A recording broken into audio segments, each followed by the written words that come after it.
Alright, so today I want to tell you about something that you need to know before you have your crawl space encapsulated.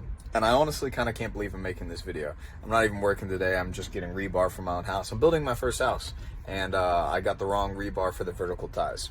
I read the plans wrong. Anyway, so you need to know this, it's very important.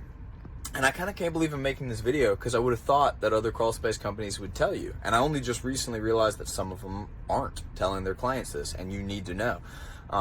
Basically, anytime the moisture content of your wood is over 23%, especially when we're getting into 40s and 50s, I mean those crazy wet crawl spaces, there's a very good chance, and I would say over 30% is almost guaranteed.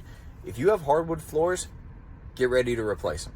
Now, anytime we go to do an encapsulation and we get these super high moisture readings, we tell the clients straight up, hey, just so you know, I cannot guarantee what's going to happen to your floors. Now, we have some methods that we figured out from trial and error that work pretty well, and we've been able to mostly make floors lay back down flat and avoid gapping. But at certain moisture contents like 40 and 50, you know, I just tell them, hey, just know you're going to have to replace all your hardwood floors. Full stop, no two ways about it. And we have a client, well, not a client, a potential customer. They told us straight up, hey, I am going to just turn around and sell this house in a year. I don't care if the encapsulation lasts long. I just want what's cheap. And so I really appreciate how thorough you guys have been, but we're going with someone else. But then they continued to hit me up and ask me questions all through this other company's encapsulation process. And on the one hand, I'm like, what? I mean, you didn't go with me, but I guess they still trusted me or liked my opinion, or I don't know. But if someone's asking me questions about crawl spaces, I'm an open book. I'm going to answer, full stop. I've even answered other people who are starting, we literally have gotten calls from people who want to open up a crawl space business, and I'm like, yeah, here's my, you know, I'm an open book with this stuff. But anyway, they didn't tell them that their floors were going to gap. And I went back and I looked at the videos, and, you know, their moisture readings were 40%. It was inevitable that it was going to happen. And so they like, you know, John, did these people do something wrong? And I'm like, no, other than not telling you. At that moisture content, see, here's what happens. When they install your hardwood floors, they leave a gap all along the walls of about a ½ inch, and then they cover it with the trim so you can't see it. But that gap is there for a reason. You see, they know that there's a, you know, difference in humidity throughout the year.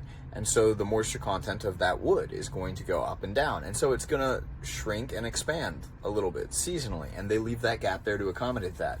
But when your crawl space gets really, really wet and the moisture content of the subfloors are super high, well, it doesn't matter that you have some crappy little 6 mil vapor barrier or tar paper or whatever. Your hardwood floors are slowly growing and expanding and swelling. And once they push all the way up to that wall and they fill that entire ½ inch gap on each side, so an inch of total wood expansion across the hardwood floors, and I've seen it with my own eyes, there is not a damn thing that anyone is going to do to save those floors other than a floor guy. He might be able to pry them back together and do some stuff like that, but basically you just have to plan to replace all your floors. Sometimes the medicine sucks. That's just the truth. There's no two ways about it.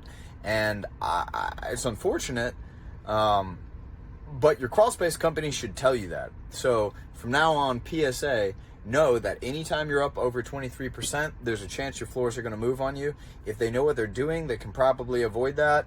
But for a fact, if you're up over 40%, congratulations, prepare to replace your hardwood floors. That's just the medicine, and you need to know it going into it.